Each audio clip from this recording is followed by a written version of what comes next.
Hello, everybody. My name is Trevor Cromwell, Senior Coordinator for Youth and Teens at the Summit YMCA. On May 25th of 2020, a 46-year-old African-American man of 5, George Floyd, was falsely accused of paying for his groceries with a counterfeit bill in Minneapolis, Minnesota. Cops were called, and although he was innocent, unarmed, and there was no proof of a counterfeit bill, he was detained and placed on the ground. While on the ground, 4 Minneapolis officers knelt on his neck and back for 8 minutes and 47 seconds, which resulted in his death. Following his death, for the first time in American history, there were protests and riots in all 50 states, and a total of protests in 60 countries worldwide. Businesses, celebrities, politicians, and other leaders put out statements, donated to causes, and spoke out in support for their Black and brown brothers and sisters. Whether you use Instagram, Snapchat, Facebook, or Twitter, your timeline was filled with stories, statistics, and facts about the struggle that African Americans and minorities have faced in this country since its beginning. Unfortunately, with that came a lot of negativity and backlash against those who were speaking out for justice. Although the tragic story of George Floyd was something that gained worldwide attention, it was a story that was all too familiar with many of us in this country, especially the African American community. The murder of George Floyd was just a symptom of a much larger problem that's been in America for centuries. So what is the problem exactly? What's going on in the few months since George Floyd's death, and where do we go from here? I waited to answer these questions because I didn't want to get caught up in the moment. This is an important discussion, one that needs to be ongoing. We can't just talk in the immediate aftermath of a tragedy. That's how it becomes forgotten. With me, I have some very intelligent and important people, the youth, the future leaders and voices of this country.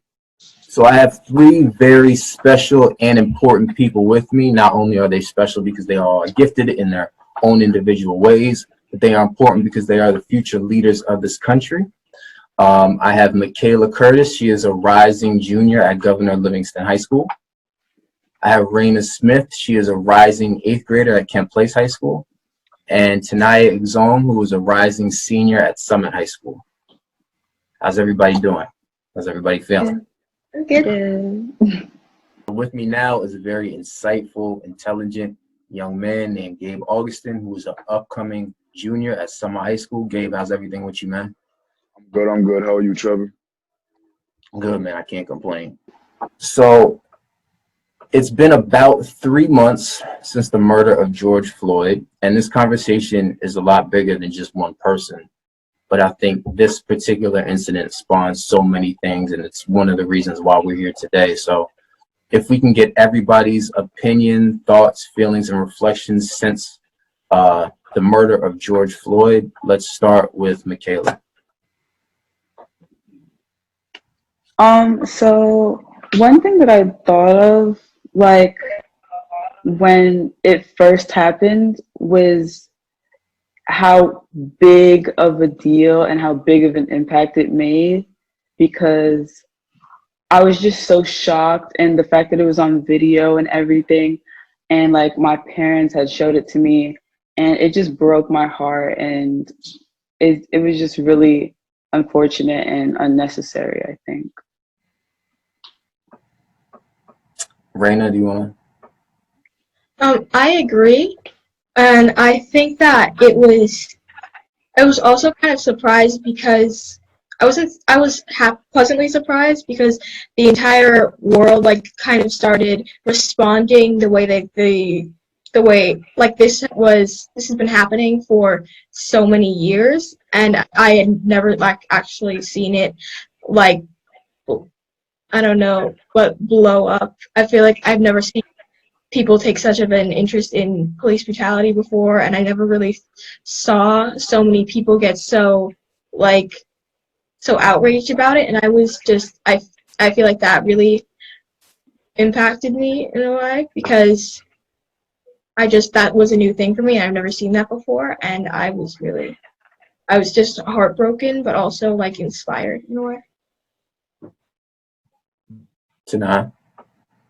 I'll be honest with you guys. My initial reaction to the death of George Floyd was very shocked because when Eric Garner passed, I was 12. And I don't think I really processed it properly. So when this happened, that's where my mind immediately went to. Because it was like, oh my God, here we are again. But now I'm 17 and I'm like, now I know what I'm fighting for. I can't stop until this reaction to this is something that's normalized. Like, police have to understand they cannot be above the law.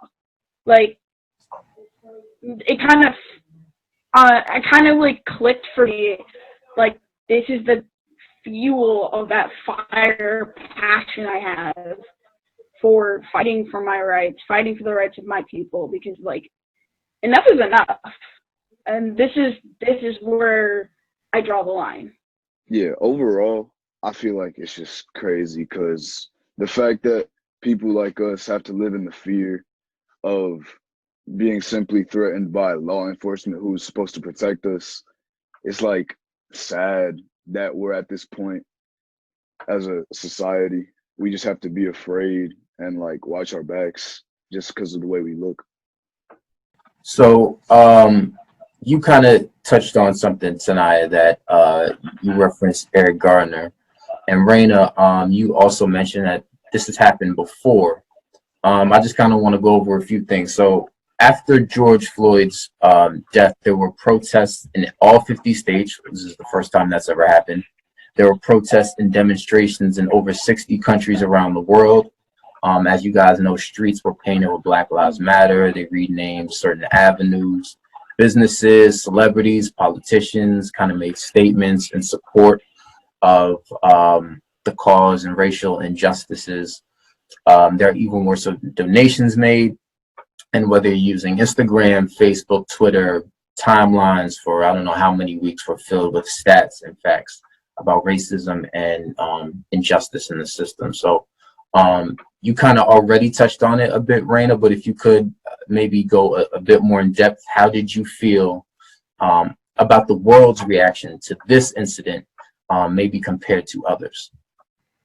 I think that the world reacted very appropriately, and like especially our generation, because I feel like we realized the world that we were living in, and I feel like a lot more of us realized that.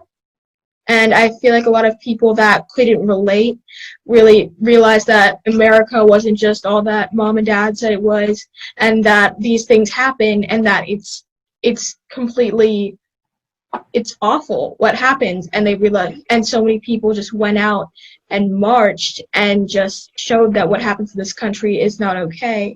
And I think that that shows so much progress in what we, and like from the past, it shows so much progress.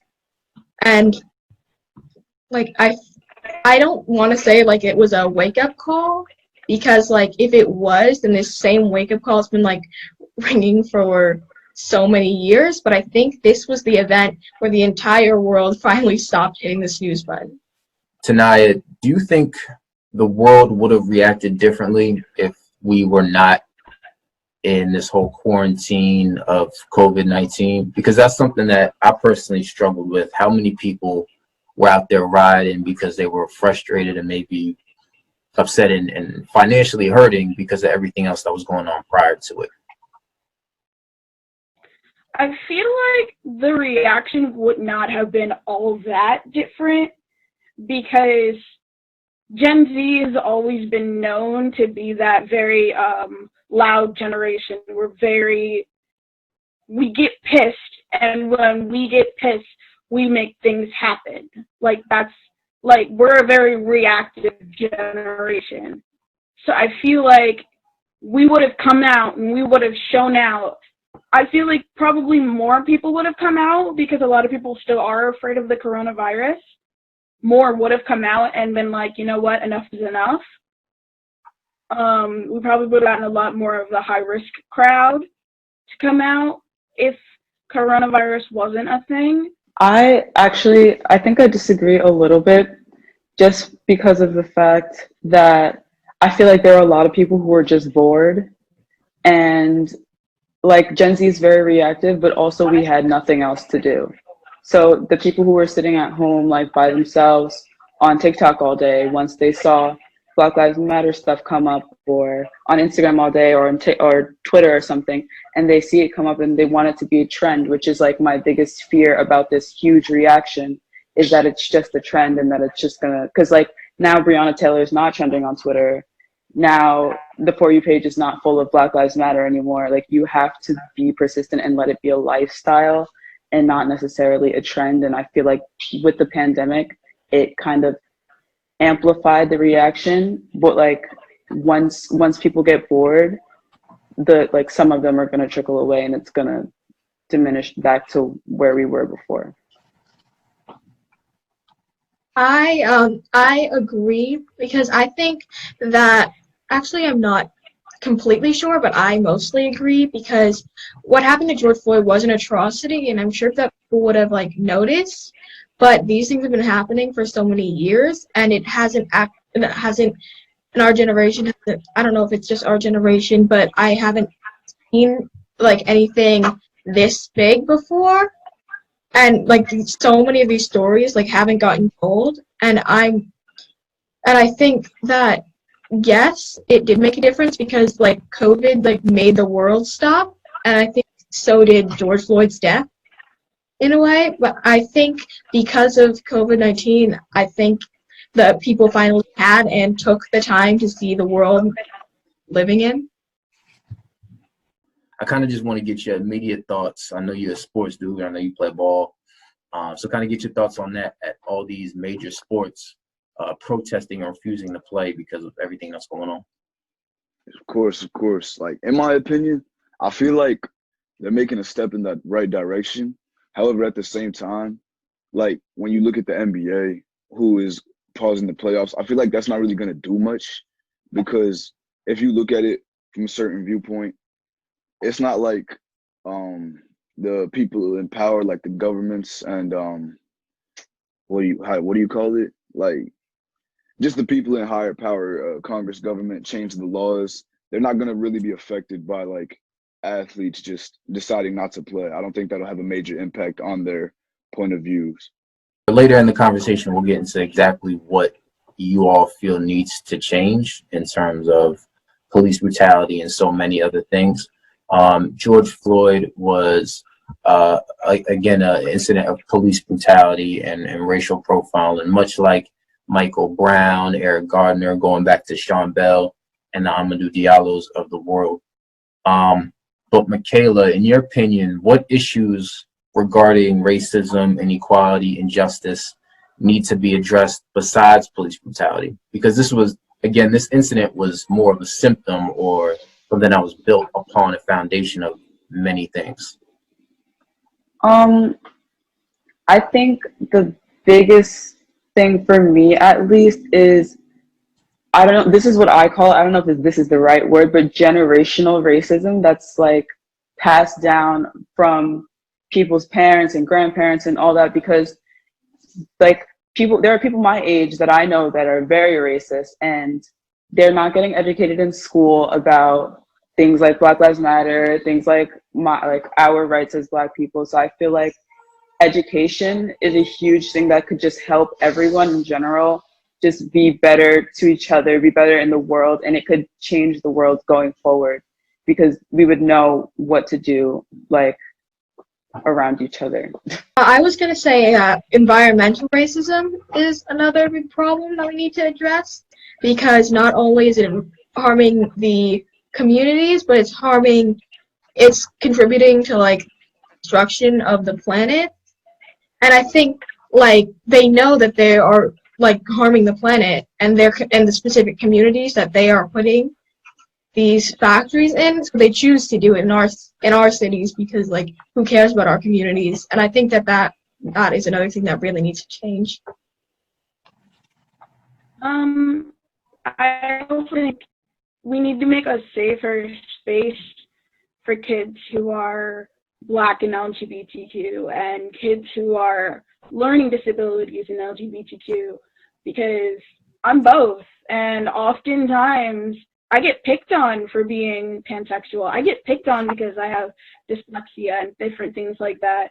It's like made pretty clear that because I'm Black, because I'm a woman, because I have this, that, and the other, I don't fit in anywhere. And like, we gotta create like a safe space for these kids, because it's like they're expected, because like, I don't know if you guys have ever heard this saying, but my parents have always told me I gotta work twice as hard to be half as good. Well, with dyslexia, I gotta work 3 times as hard to be just a quarter of good. So it's like, I gotta work harder to be smarter. And it's one of those things where it's like, if I never really had that safe space. So for the generations coming up, we gotta create that safe space for them. When these issues come up, whether it's you see something about race or you hear about it in school or you experience it, kind of how do you handle that? How do you internalize that? To be honest with you, like, it really depends.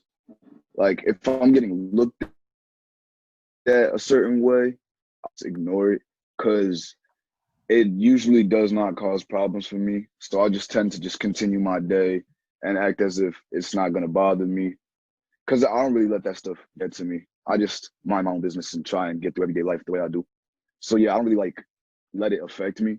I just make sure I know where I'm going, what I'm getting myself into whenever I'm out and about.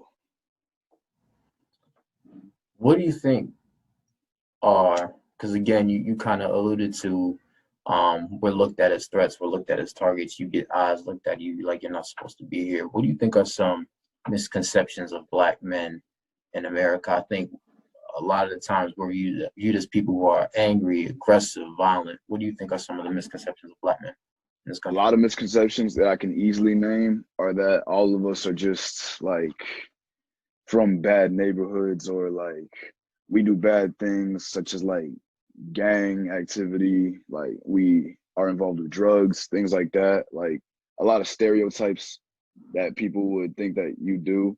Like when I first moved to Summit, I actually was like asked if I did do drugs, and I said no. And the person who I told no was surprised. Mm. Wow. What is your experience being a Black woman in this country, in this society in general?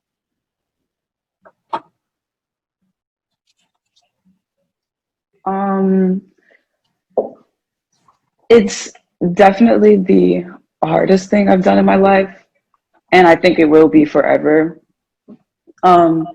Just as you said, like I have to work twice and 3 times as hard to get to the same places as other people that this country was built for. You know, it wasn't, at the end of the day, it wasn't built for our success. So I just feel like now I feel myself working harder, and I see myself working harder, and I will continue to do that because I don't want it to be as hard for the upcoming generations. Like I want us to get further and further and be able to get further. You have to make sure you are dictating your own worth, so that way nobody can touch you. You have to put yourself on that pedestal yourself, because no one's going to put you there. Because like for me, it was a hard lesson to learn that I am who I am and nobody can change that. Because I spent all of elementary school being picked on for my hair. Spent all of middle school and 8th grade, I cut my hair extremely short. I went totally natural, and people picked on me for that. And it was a hard thing to accept that I am beautiful, long hair, short hair. I am beautiful, fat or skinny. I am beautiful, whatever I am. So staying in that same direction of, you know, what it's like being a young Black woman, Raina, do you think that cases of injustice against Black women get treated differently? Yes, definitely, because historically, Black women have been treated differently in terms of medical care. They've been disenfranchised, and we see this with COVID-19 and what's happening with Breonna Taylor, and how our voices force the police to reopen the case, but still it's taken so long for her to get justice. And if Breonna Taylor was a white woman and that was a black cop, you know that this case would have been just like open and shut. He's going to jail. And so definitely I think that these cases get treated very differently. You have something, Michaela? Well, just to add on, like how she said, it gets treated differently, and I just feel like it's because I thought about this a lot even when I was younger, because I was like always just taught that you know the white people were above the black people and then the men were above the women. But I always wondered when it came down to it who was at the bottom, and it honestly took me a while to realize that it was me. Like, I'm black and I'm a woman in America, and it's cases like Breonna Taylor are always going to just get treated like less than, because she was murdered, and murder is murder, but it isn't seen like that in the eyes of America, the American justice system, and it just is wrong. Whether it's police killings, abuse, injustice, we see with all genders, right? It happens to women, black women, it happens to black men,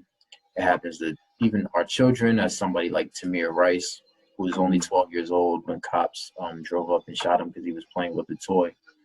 But I think the majority of what we see are black men, right? Even to the point, at this point, I've been watching this and seeing these things since I was a kid. I haven't watched the video of George Floyd. I haven't watched the video of Ahmaud Arbery, and I haven't watched the recent one of Jacob Blake, because at this point it's just too much for me. Just for my own mental health, I just don't want to watch that anymore.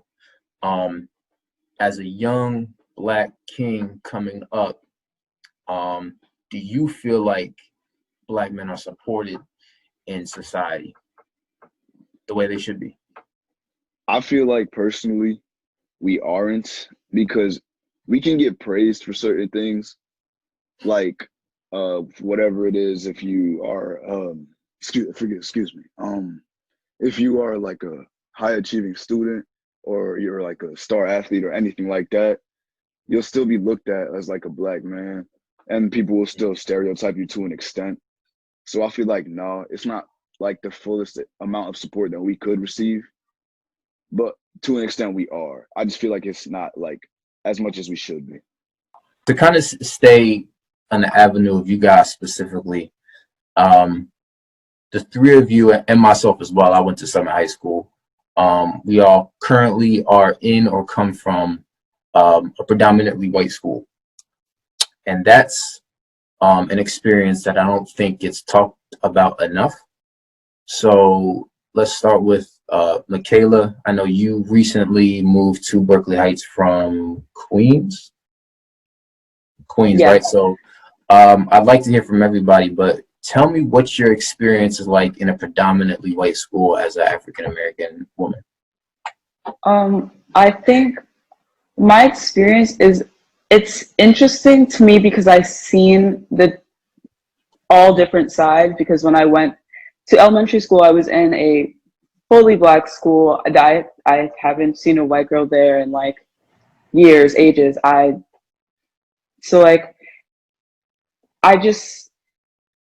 It's different. It's very different. And when I come here and I talk to people and they ask me where I came from and I say Queens, they always have the same reaction. Oh, I'm sure that's different. I'm sure that's a change. And it's truly a different experience to be around fully, like, in an environment that's all white people. And honestly, I could count on my one hand all of the black people in my school. I can count. I've seen one black teacher, and it's really hard to be in an environment with people who don't look like me, people who don't understand certain things that I experience, and people who cause me to go through experiences that I don't feel like I should be going through. People are just very unnecessarily just discriminatory and racist just because they feel like they can be or they need to be. And I just feel like it should be I should feel like safer in that environment. I should feel okay. And at the end of the day, I don't. And I feel like one day it'll get there, but it doesn't feel right in a way. I don't feel comfortable. I would never feel at home. I think my biggest insecurity is the way that I speak. And code switching has damaged almost my identity, I want to say, because I've had to learn from such a young age to be different around everyone. And so now, like, my thing that I always talk about is I don't know what my real accent sounds like, because I'm so different around everyone I see, and I see so many different people so often that I almost don't know who I am in that sense. So I feel like it's impacted me a lot. I agree, and I have been going to Camp Place since I was like 5, so I've never really known anything different, but it definitely feels predominantly white. And like our school does not put like any emphasis on teaching Black history other than like slavery, Reconstruction, and civil rights, and not even like much of that. We never really learn about anything specific about any people. We spend about a week on slavery, and then we watch a brain pop about Reconstruction, and then they teach us what we already know about Martin Luther King, and that's it. Also, white kids can do just openly racist things, and no one really addresses it until they absolutely have to. Well, and like one of our teachers, like what she teaches, she taught To Kill a Mockingbird every year, and she would just be encouraging. She would just say the N-word. She would just be telling all the white kids to say the N-word. That was just like that. Just like it's just a word, yeah. So she would just do this, and people would complain about it, but no one really did anything about it. They just had her stop teaching the book, and but until my school's alumni started this Instagram account called Black at Camp Place, and this kind of caught on. Like the Instagram was so people could tell their racist experiences anonymously, and this caught on to a bunch of other schools like the Summit community and like the local community, and until it got to a point where my school had to address it, and they are taking measures to like fix it, and I feel like it will get better, but at this point right now, that's just how it. Right. And I think the same can be said for living in a predominantly white neighborhood as well. I think a lot of it is the same. Even if you're born and raised in a specific area, sometimes it may feel like you're standing out. And it can be, you know, sometimes you feel unwelcome in your own area. When we hear about stories like police brutality or some form of racism that's going on, usually when we hear about them, they're in major cities or states, New York City, LA, Florida, Georgia.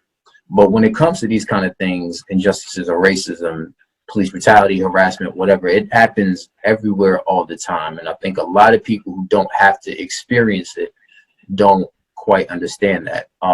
Me being from Summit, I've had these experiences, right? Like I remember one time I got into it with a police officer because he didn't believe I was from Summit. I've been followed before. My friends have been harassed and things like that.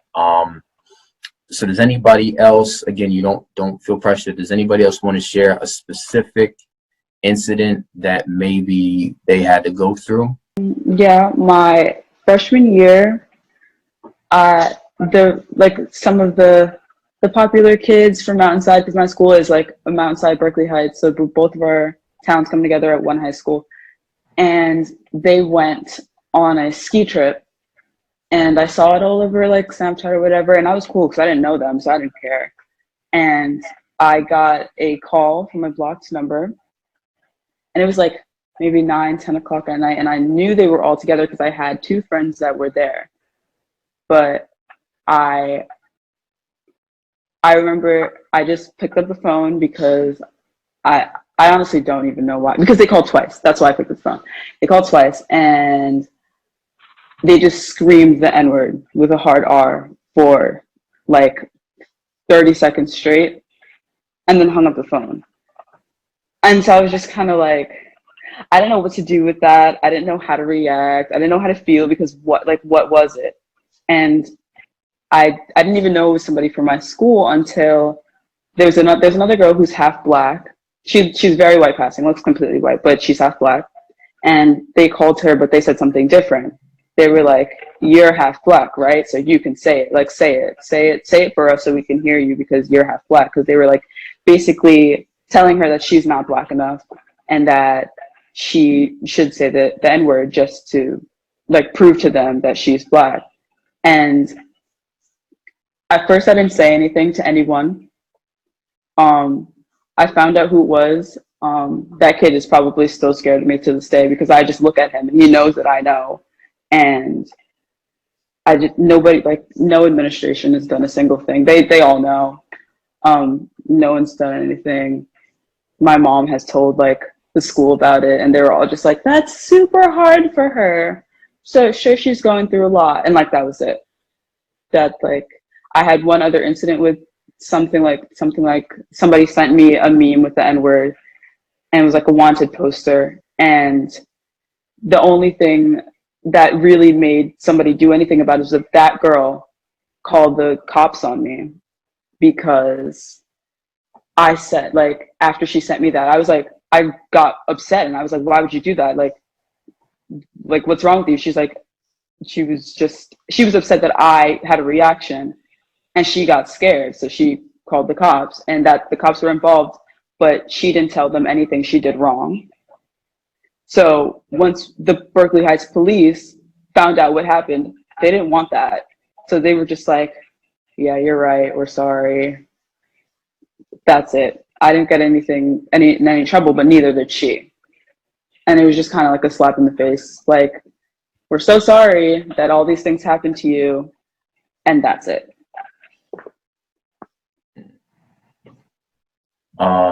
Yeah, I think again, people pay attention a lot of times just to the bigger incidents, whether it involves death or some kind of thing like that. But any incident from what you're talking about, from what I went through, from maybe what Tanai went through, these are things that are going to stick with us forever. And I don't think people truly understand that. And that's why every situation needs to be taken with 100% seriousness. And, you know, it's unfortunate that you felt like you didn't get the response that you felt like you should have, or actually you didn't get the response that you should have. But that's something that I've heard when I was in school. The same thing would happen. And even with me working at the Y, my kids would tell me things that go on, and it kind of would be a very similar response. You know, you would tell somebody in the office and they say they'll look into it, or it'll be, you know, the bare minimum of offering any kind of solution. And that's definitely something that we need to continue to work on. How do you think we can better educate, or do you even think it's our job to better educate people who, different races, people who aren't black, about I feel what like, it is our experience is like? yeah, I do feel like, honestly, it is good that we do educate people because at the end of the day, they will never be able to walk in our shoes because they won't ever know what it's like to fully be black and live black every day of your life. So I feel like, yeah, it is good to educate people and make them understand what it's like so they can look in your shoes and understand if it is harder sometimes to do certain things simply because we are black. At this point in time, especially when the George Floyd thing happened, everybody was all over everyone's timeline. Everybody was talking about it. When Trayvon Martin happened, there were protests and there were demonstrations and people were talking about it. After everything up until 2020 that we've seen, that we've experienced, what do you think about people who still don't believe that this country has a race problem? I think it's just pure ignorance because you can't just walk around and say that there's nothing wrong and that like for example, with police brutality, some people should just comply, because even for like people who don't comply, that's not a straight death sentence, and that doesn't mean you deserve to be attacked by the police or anything of that matter. So yeah, I feel like if people do believe that there is no race problem, it's just genuine ignorance, because as you know, our country has a history of race issues such as segregation in the 1900s, slavery, that's a big one, things like that. And it dates up to like this current day. So yeah, I feel like people who think there is no race problem, that's just them being ignorant. Yeah, I also think that people don't realize that the civil rights era was only like 50 to 60 years ago. It was not that long Exactly. ago. There are millions of people who were alive through that or born into that. And that's not something that I think people tend to, and you could agree or disagree with me, but people tend to sometimes romanticize history.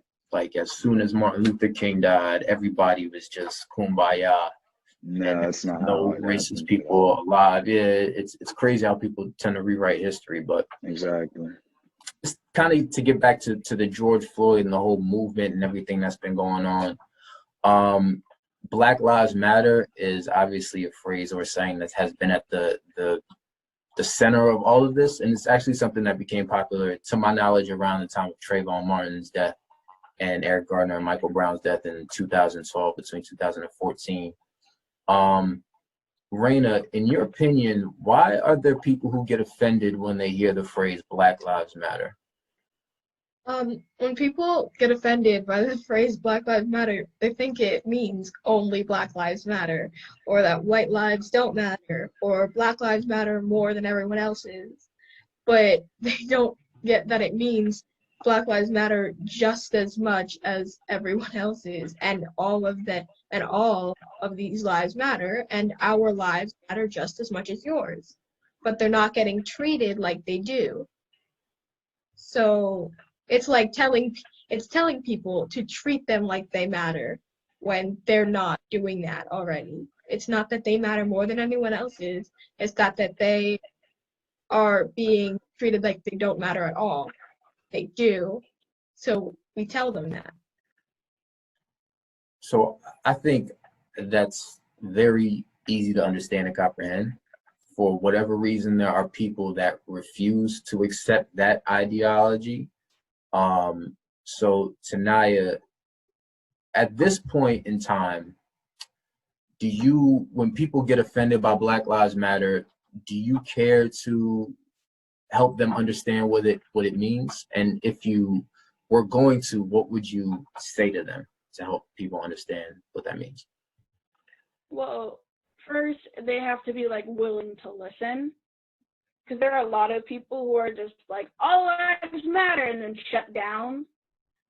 But if you're willing to hear why I say Black Lives Matter, then I'm perfectly willing to say it's because when I say Black Lives Matter, it's because I'm saying that in the sense of, hey, pay attention, because you're saying this person's life matter, this person's life matter. You can't say that unless you understand that we do in fact matter. We matter in the medical field when we need birth control and all that other stuff, and we're not getting it. We matter when we need insurance and we're being denied for racial reasons. We matter in the workplace where Black women are paid 64 cents to the white man's $2. We matter when we're moms who need to stay home with our kids, and our family leave is paid way less than the white woman's. Like, we need to matter everywhere, but we don't, and that's the problem. Kayla, did you want to add to that? I think I'm one of those people that are less willing to say something about it, because I don't want to fight with somebody who's stubborn. So she's like, if somebody's willing, I will go ahead and I will explain. If somebody wants to learn and comes to me and wants to talk, because people have come to me and like, are genuinely like, what does Black Lives Matter stand for? And I will talk to them about it, but my hope is in our generation. So I'm not worried about your father and your grandfather who are racist to me just because they want to be, just because that's how they were, because I'm not going to get anywhere with them. I can't fix all of those years that they've spent believing those things. So my hope is in the younger generation, in my generation now. What my favorite thing that people have been saying is, I can't wait till there's a Black woman in office. Like from Gen Z, there will be a Black woman in office. And I just feel like that's my hope, and I'm less worried about people who just won't move. So what do you feel about people who call the Black Lives Matter movement a terrorist group, or a group that's just here to destroy and spread hate? Honestly, I would say if they think it is really a terrorist group or a hate group, I feel like that's just their way of trying to shut it down and like prevent all the protests and demonstrations, like you said. I feel like if they are trying to go against it, like with the All Lives Matter movement that some people have created, I feel like that's just a way of trying to shut it down and go back to like our society before all the protests and the demonstrations and all the uproars in our society. I feel like they're just trying to shut it down and get things to their version of normal. What do you think is going to happen moving forward if things don't change? If things don't change, I feel like it will gradually grow and become more of a problem, because as far as we are concerned, like the race problem hasn't stopped. It has gone down. Actually, I wouldn't even say it has gone down, because it still exists in many people's lives to this day. So I would say, like, if nothing changes, it will gradually build up until there's like a big problem with our society, like, and the Black community. Another term that offends people, and I'll leave this to open to anybody who wants to start, is the term white privilege. A lot of people get offended by white privilege. A lot of people deny that white privilege is something that even exists. So does anybody want to address the term white privilege, what it means, does it exist? Anybody want to start tonight? I'll start.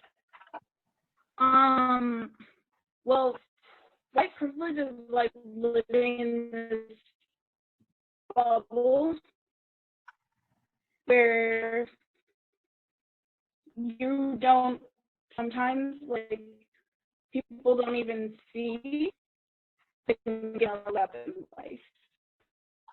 It's like you live in a suburban community.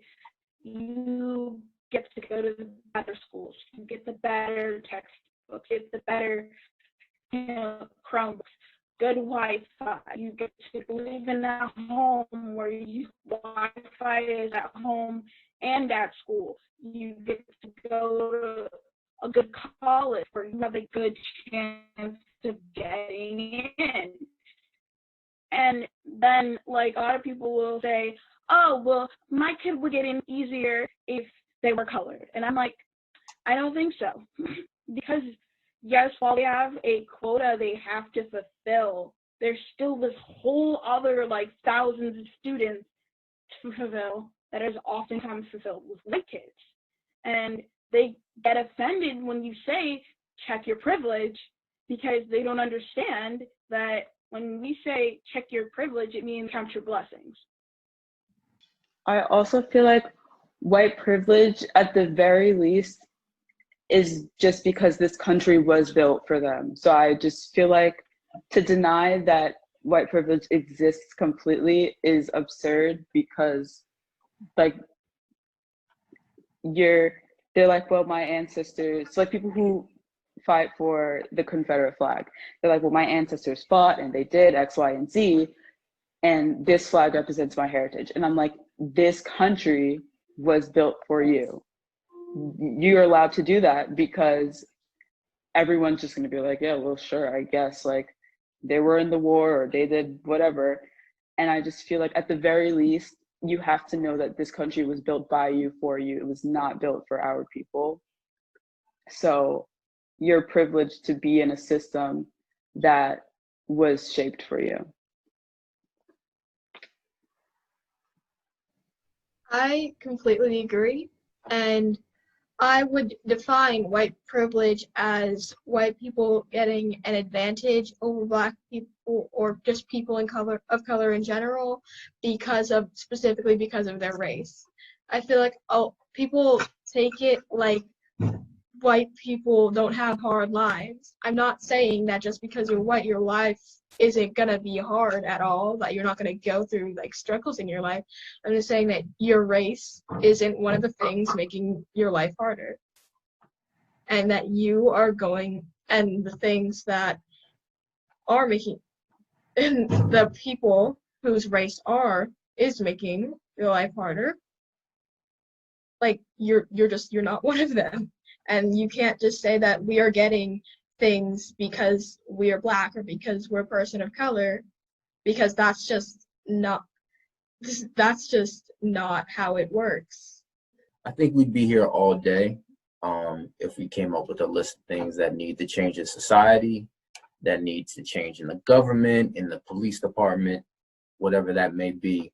But if we can quickly, maybe if you can name one quick or two quick things that you feel like needs to be changed or implemented in society in terms of race and injustice. Michaela, if we could start with you. If you can give me one or two things that need to change. And again, no one's forced to give this answer, but I am interested in, being that you guys are in middle school and high school, interested in what you think needs to be changed in the school.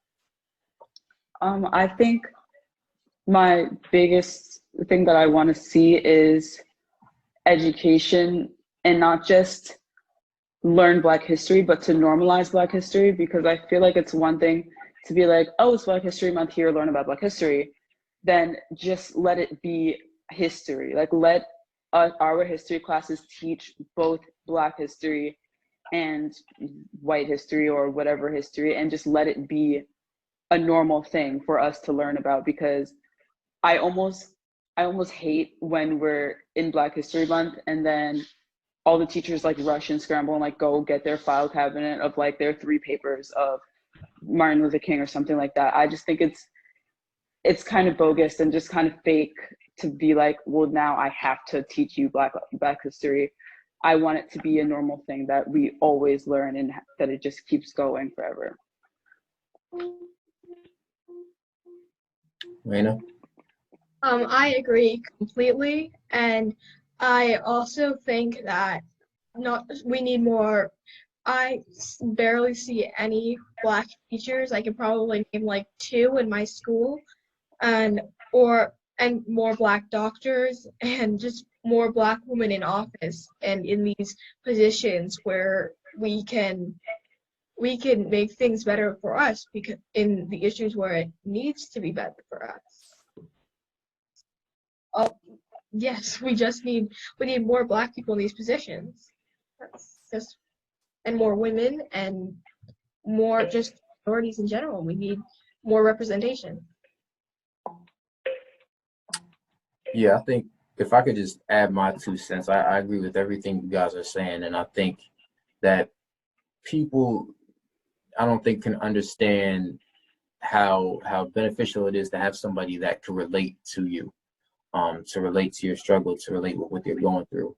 And in schools, I mean, this was kind of my experience. I look to you to see if you guys agree or not, but going to a predominantly white school in a predominantly white town, even showing the littlest of pride in your culture, the African American culture, it is very different from any other culture, whether it's Hispanic or otherwise. And I'm not saying they don't have their struggles or their issues as well, but when you're Black and you show pride in who you are and where you come from, it's viewed, even the littlest is viewed as radical.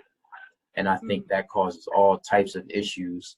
I think it causes people to look at you a certain way, treat you a certain way. And I think there's some people that don't deal good with that, being young and kind of then shy away from showing pride and who they are. So that's definitely something that needs to change.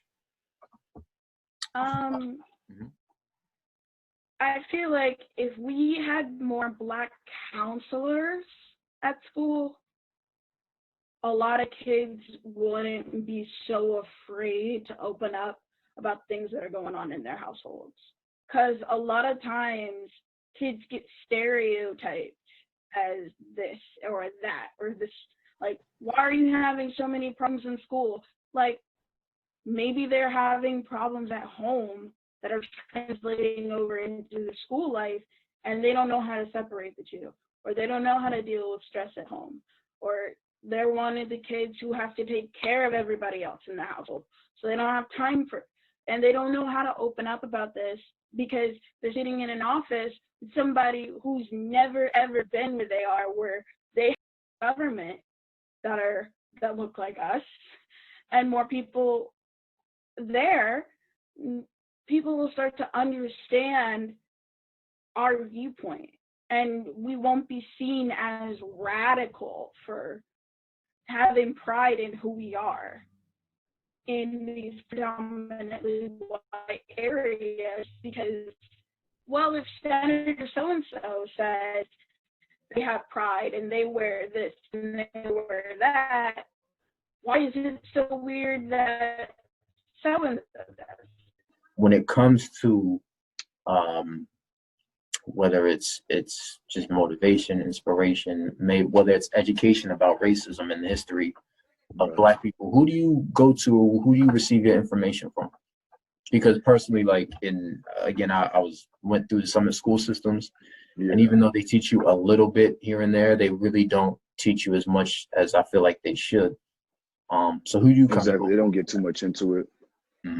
Honestly, when it comes to learning about our history, I do go to like a few family members just to talk about it, like my dad or my uncle, because they also know what it's like, and I know that they would understand my struggle.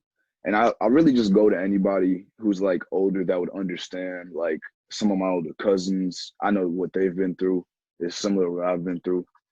And it's like easier to talk to them about it because they understand what I can go through and I understand what they have been through. I think that's also the importance of having, whether it's Black teachers or mentors or facilitators in your life, because again, we deal with a unique struggle, and I'm sure all different cultures and races in this country have their own struggles, but the one of African Americans is definitely different from anything else. Exactly. And when you can talk to somebody you can relate to, I think people need to know the importance of that. Right. So before we head out of here, I just kind of wanted to ask you for your final thoughts, if you have a message to anybody that's listening, or your final thoughts on everything that's been going on in this country for not only the past few months, but since really the beginning. Honestly, I think it's just so deeply rooted in our country's lifestyle. I think we just need to dial it back and understand what we did wrong and how to correct our mistakes, because it was a big mistake ever downgrading Black people to so much as just slaves or less than human. And I think like if we dial it back or take a step back and figure out where we went wrong and what we can do to correct it, I feel like that would be a big step in the right direction. Having somebody, looking up to somebody that's relatable is really important. Who do you guys go to? Let's start with Michaela. Who do you go to for insight, inspiration, or knowledge when it comes to learning about race and justice, or the history or knowledge of Black people? Me personally, I've always been a huge fan of Malcolm X. I think what he said in the 60s is eerily similar to what's going on right now. I grew up a Tupac fan who was more famous for his music, but for those who know, he's just as much of an activist and did speeches and made a bunch of songs about the state of Black culture and Black people and oppression, obviously being the son of a Black Panther. And if I were to think of 2020, somebody I look to for knowledge is somebody named Killer Mike, who I think is extremely intelligent and is a huge activist from Atlanta. So Michaela, who is if you could briefly name maybe one person you look to for knowledge and inspiration. So I'm a little different for whatever reason, but I never really, in any sense, celebrities or like very famous people don't interest me. Mm-hmm. And I almost feel like I'm invading their lives when I like people who are very, very famous that I look to them for things like that. So I find my inspiration in regular people and people that I know and that I see in my everyday life, like you or like Imani. I find a lot of inspiration and I don't even have to have the real conversations with you guys almost, but like seeing Imani doing the things that she does, things like this that you do, I find a lot of inspiration in that for me. Raina, how about you? Okay, well, I look for like insight and knowledge. I definitely look to the people in my community and like the people that like I've grown up around who like I admire, and like my mom or like one of my relatives or one of the people that I just grown up talking to. I go like for them for knowledge, but I've been at a few things where Kamala Harris has spoken, and she does have like a lot of good pieces of information that like to take away. Like she has a lot of good quotes and things, and I feel like that is another person that I can really take a lot. I would have to say Maya Angelou, because I'm a writer, and she used her writing to bring forth this whole activism style writing that I had never seen before. When my teacher, Dr. B, introduced me to her, I was like marveled because I had never seen someone use poetry to fight against, you know, racism.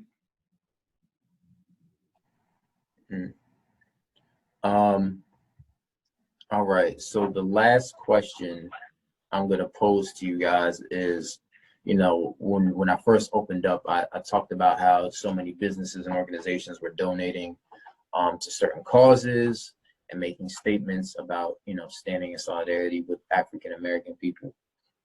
So what can an organization like the YMCA do moving forward? Is that open to anybody? Yeah, open to anybody. All right. I would say let's have like a festival where we just have like a multicultural thing. Like, let's talk about experiences. Let's bring in the younger generation. Let's get an African dance teacher in. Let's do cooking classes that are traditional meals and things like that. So that way these kids have something to be proud of. They're like, I can make an African dish. I know what an African dress looks like. I can make an African dress, or I know how to do African makeup, things like that. Like, there are girls that are really into makeup, and they're like, okay, well, let's implement like an African makeup class for them and different things like that, because a lot of times these girls are holding themselves to European standards of beauty when they should be holding themselves to African standards of beauty. And if we show them that, then maybe they can have that pride. I feel like I like what she said about multicultural because I'm very uneasy about things that are like only Black people can go to this, or only Black people can do X, Y, and Z, because I want it to be more about integration. Because if we steer towards having more only Black things or only Black focused things, then it'll turn away people who want to learn because they might be scared or might not know how to be how to put themselves into that environment. So I want it to be a very like integration sort of environment where that everybody can come and learn about everyone, and not just be about Black people, or not just be about white people like it normally is. I want it to be about education and everyone. All right, so as we finish up, I just want to give everybody the platform to give maybe your final thoughts on this conversation, where we go from here. If you have a message for people to help them, know what the next step should be. Does anybody want to elect to go first? Yeah. Yeah. My biggest fear is that this would be the last conversation, and I don't ever want it to end here. I never want somebody to watch this or to experience a conversation like this and be like, okay, racism solved, everything's fixed. Like, I want it to be a conversation that keeps going and continues in all of our lives. And anybody who feels like they need this or feels like they need to start the new conversation, or I just want it to keep going.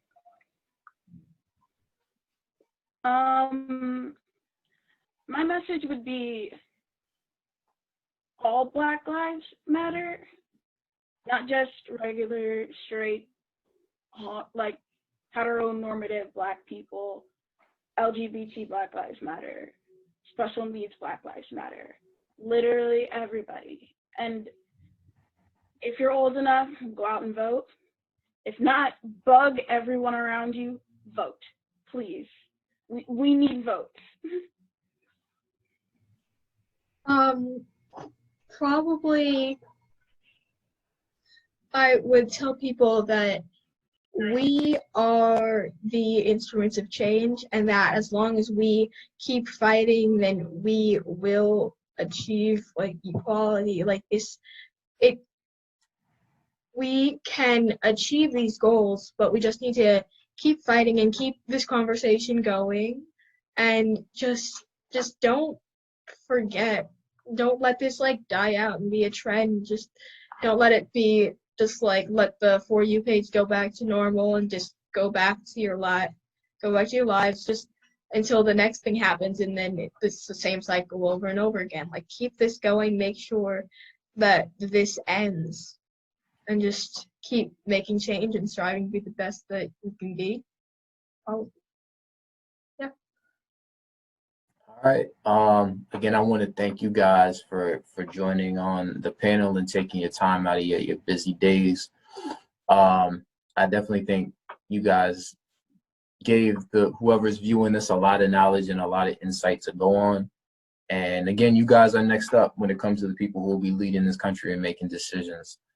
So continue to be yourselves, continue to be great, and continue to be unapologetically you.